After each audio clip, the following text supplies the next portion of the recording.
next up, we've got the next person who's going to be speaking with us today, and that is Luboš Malý. Luboš is an energetic leader, tireless innovator, and sustainability expert. He lives by the approach from inspiration to transformation, which he applies in three main areas: innovation, sustainability, and education systems. Through projects XR Leaders and DNAI, he helps companies to adopt VR and AI to gain a competitive advantage. In sustainability, he designs strategies for organizations and helps to implement them into their day-to-day life. So, standing ovation, please, for Luboš Malý, our next speaker.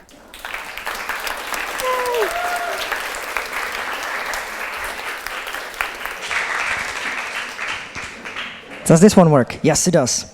Apologies for joining a couple of seconds late. I had to try some of the pieces that Jan just showed to us.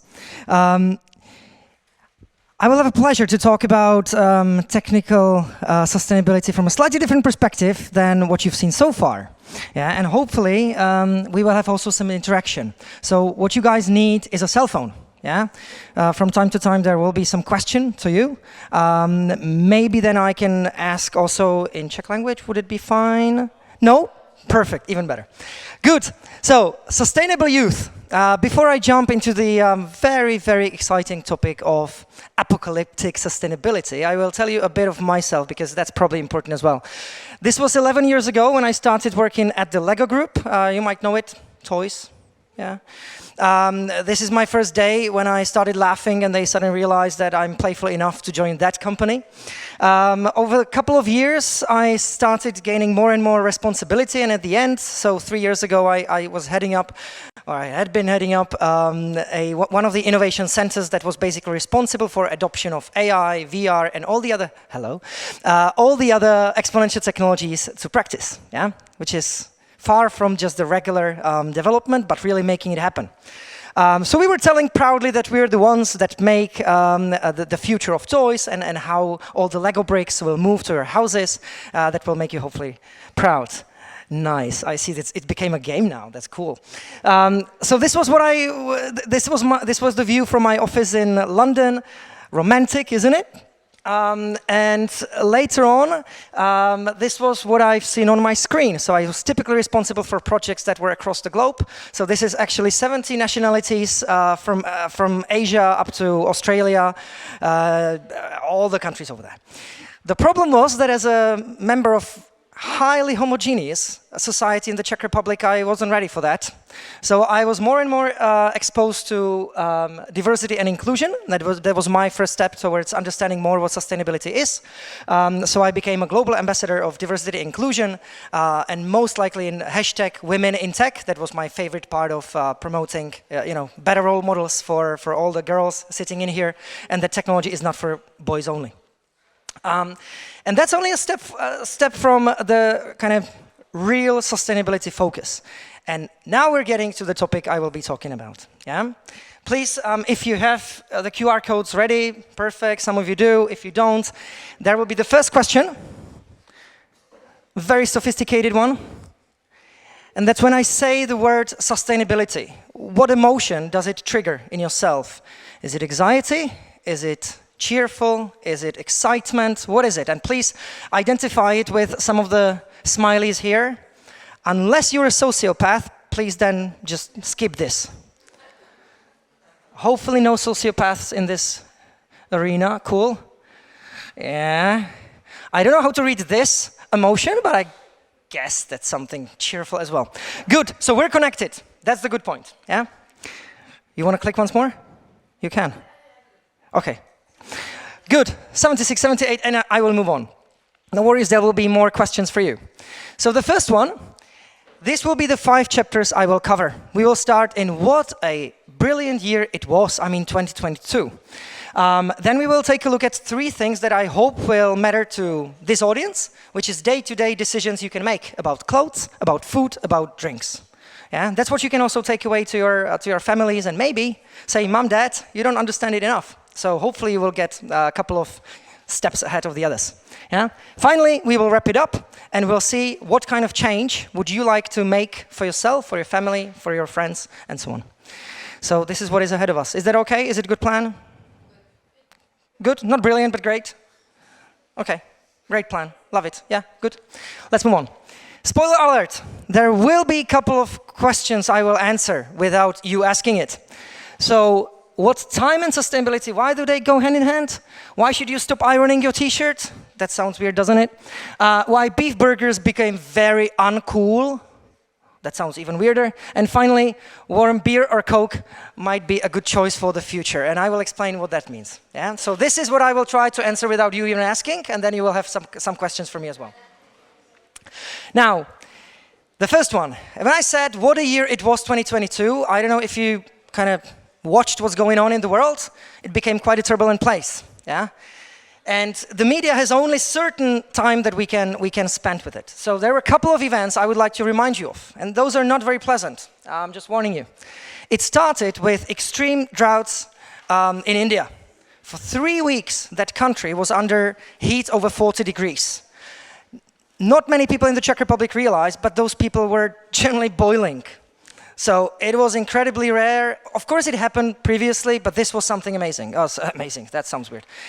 Something unfortunate, but very, very unpleasant. The second one, it was followed by really unusual floods in Valencia. In Spain, floods, really? That's really weird. It used to happen like once in 10 years. Now it seems that it will become 3 or 4 times in 10 years. So that's really a change, a very quick one. Later on, this is not Australia, that's France. That's the river of Loire. If you know it, there's a very good wine around it, plus 4 nuclear power plants. They had to be turned off, or switched off, because there was no water for cooling. That's quite a problem for our entire electricity balance across Europe. So this is it, this is France in May. And finally, it was 1/3 of Pakistan being flooded a couple of months later. 1/3 of Pakistan. Can you imagine that 1/3 of a country is flooded? Where do people go? 1,700 people died there. And this is just 2022, where all these things started happening more rapidly, unfortunately, more frequently, with very unpredictable patterns. So if you ask people in insurance companies, and I know this is not far from your business these days, but if you ask people from insurance companies, they're going nuts. They have zero idea how to predict the future of weather and climate. This is the reality we live in. There are some good news, and no worries, this was just the beginning, yeah? So, what would you say, now please turn on your cell phones, what would you say is the time that we as mankind have until we reach a point as of which majority of our iceberg start melting? It could be something between 0 and 24 years. And the important change in climate average temperatures is 1.5 degrees centigrade.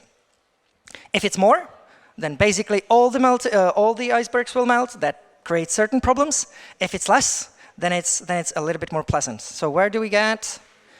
Yeah, 0, 24. Okay, that was just a quick reaction. Yeah, you're getting there. Perfect. Oh no, I can't. I will tell you the answer because otherwise, maybe in the how to say those bosses over there. Can you please click to the presentation? Yes, perfect. It's 7. Yeah. So we calculated, or the scientists calculated, that we've got something which is called CO2 budget. That's the maximum CO2 that we as people generate. And if it gets more, then unfortunately the future is very apocalyptic. If we produce less, then it's better. And now we've got something like 7 years. Yeah? So that's why there is such a fast regulation to change some of the things we do. And that's why I would like to talk about what we as simple human beings can do every day. Yeah? Because there is still hope. No, don't get me wrong. I know it might sound a little bit more urgent, but there are some plans to be done. Now, if you wanted to really show something nice, this is the countdown. I rather left it for 2 degree scenario, because if I turned it to 1.5 degree scenario, this countdown would basically show us only those 7 or 6 point something years. Yeah, you can have it on your screen just to remind yourself of, fairly, urgent matter that we've got. Not only COVID, not only wars, we've got here climate crisis, and we need to take action. Yeah. So let's move back to the presentation, and we get now to more positive messages. So, as I said, 1.5 degrees is here. Yeah, this is where we would like to get. If we take all the current policies around the world, we will probably get to 2.5, 2.9 degrees. That means even more Pakistani's fields will be flooded, even more part of India will be in extreme heat.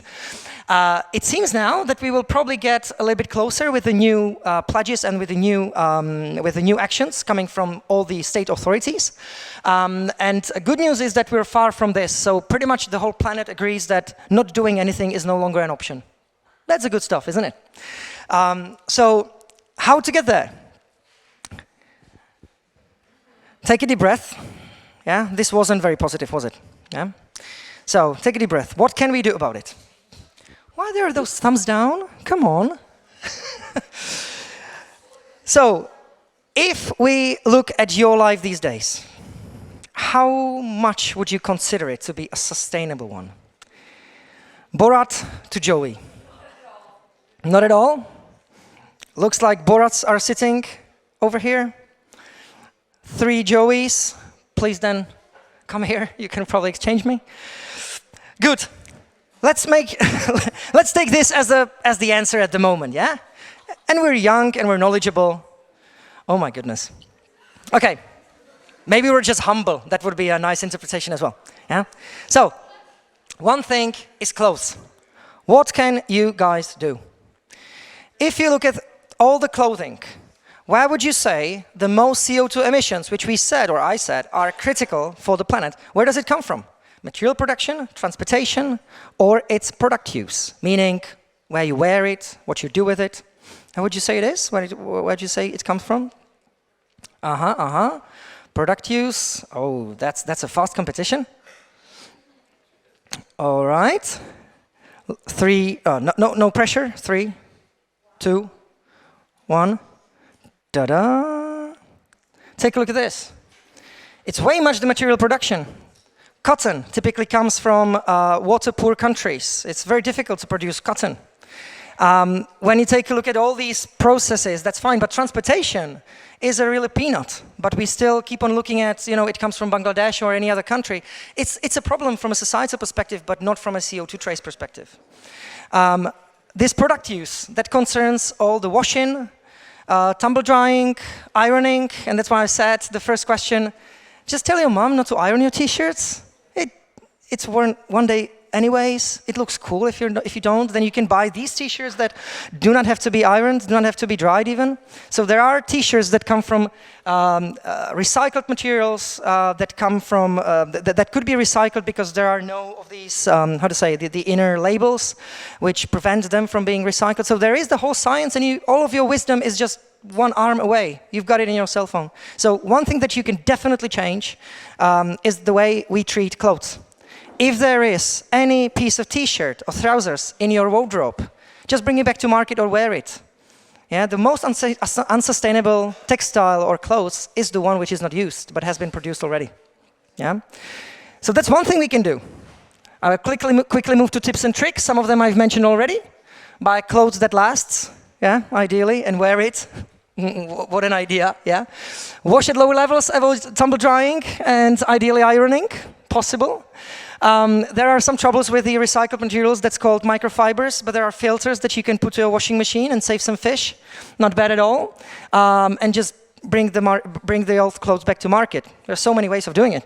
I also place some link that you will get with the presentation where you can learn more. It's like a learning, path to people who like taking care of the clothes. Maybe not important for some of you. Yeah, I would say clothes is like my priority number 17. But maybe for somebody it's important. Now, let's go to the second option, the second thing that everybody does. That's food. Again, a question. Where do you think the most CO2 emission come from when it comes to food? Avocado, beef, potatoes? Yeah? It seems that cows, bulls win it. 3, 2, 1. And the winner is beef by like 2/3. It's not like a little bit winning. Yeah, it's nailing all the others. So eating beef, basically the least efficient machine in the planet, which only a cow can get only 15 to 20% energy from the grass, from everything it eats. The rest is methane and all the other stuff that comes back. Yeah, so cow is very inefficient machine.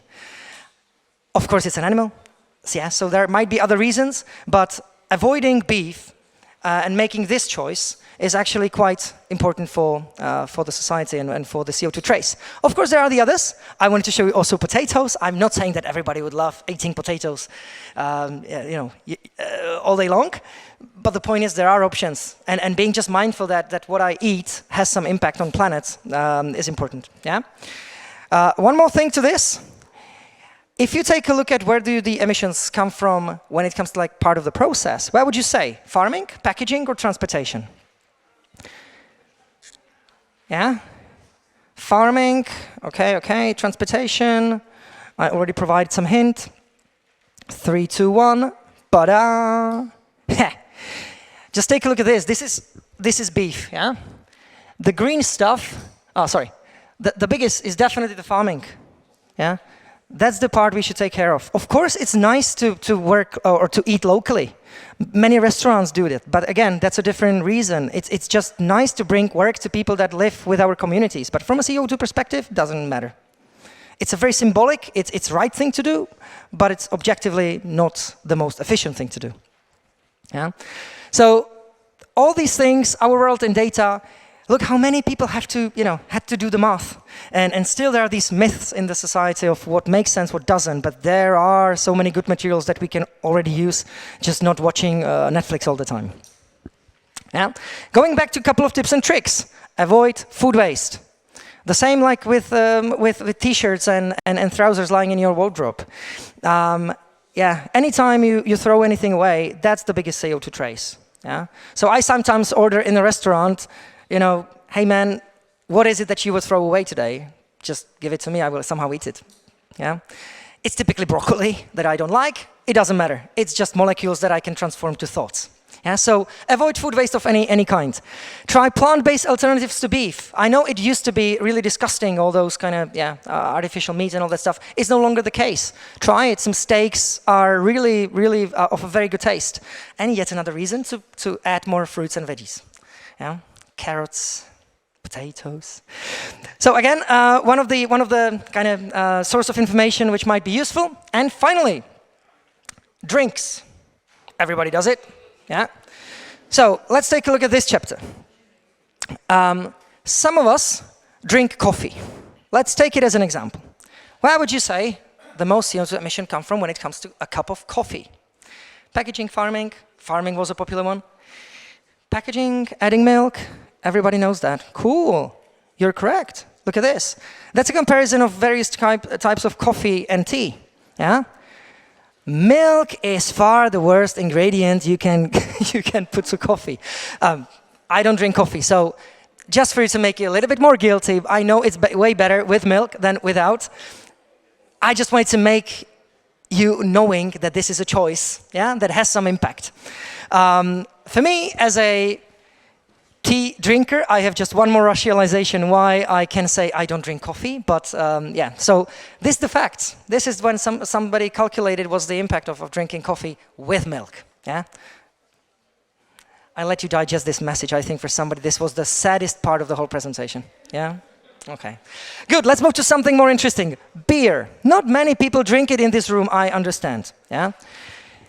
If you look at that, there is the whole supply chain, yeah? Nobody would say, let's stop cooling it, yeah? Warm beer is probably the worst. But still, you would probably reduce the CO2 trace by 10%, yeah? Of course, you can limit the packaging. Don't drink at home. Take your friends and drink with them from tap. It's always better, yeah? You can save planet by doing it. So, those are some of the tips and tricks, yeah? Avoiding packaging counts. Try to use just tap. Refrigeration is not for free. For somebody, green tea is way less energy heavy than black tea. And how about drinking water? Have you tried that before? It's not a bad idea. Yeah. Good. We're moving to wrap it up. So I just wanted to cover 3 topics. And now, there are a couple of things I would like you to understand, but for some reason, can you please click the points there? So there are a couple of things I would like you to take away, and those are hidden. Hello, it's me. I was wondering if... All right, that will be... Oh, yes. So there is nothing like sustainability. Yeah, it's just being cautious and knowing where does the CO2 trace come from. Do not let yourself fall into panic. Just knowing it means that I can increase the probability of acting. Yeah, we as mankind know so much. If you forget about one TV series on Netflix and spend time with various sources of information, I guess that's it. It's really on your hand. One more. Now I showed you 3 topics. That was clothes, food, and drinks. Maybe you're more interested into music, maybe more interested into sports. Take a look at that. If you type to Google CO2 emissions by sport equipment, you will get similar facts that you can study for yourself. And finally, as I said, the last point is that all the wisdom is in your cell phone. You don't need to ask people, you don't need to do anything more. Yeah? Now, I will leave you with that. I will leave it to you for now. So if there is anything you would like to try or change based on the presentation you've just spent with me over here, please type it here as a little bit of commitment, and that will be probably the time before we move to the next presentation. Thank you. Hacked. Well, that sounds like we were hacked.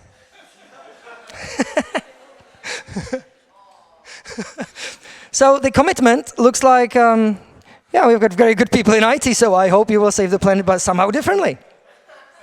Yeah? I guess that was my time. Thanks a lot.